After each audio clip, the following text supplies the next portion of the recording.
Magandang gabi, ngayon po ay araw ng Huwebes, October 12, 2023.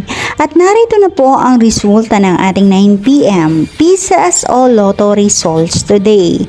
At para po sa draw natin ngayong gabi ay ang Super Lotto 649, ang National Lotto 642, ang 6D Lotto, ang 3D Lotto at ang 2D Lotto. Para po sa mga bagong nanonood, huwag niyo pong kakalimutan mag-subscribe sa aking channel at pahit na din po ako na notification bell para updated po kayo lagi sa aking mga bagong upload. At para naman po sa update ng ating Lotto winners, ipinopost ko po siya under our comment section. Maraming salamat po.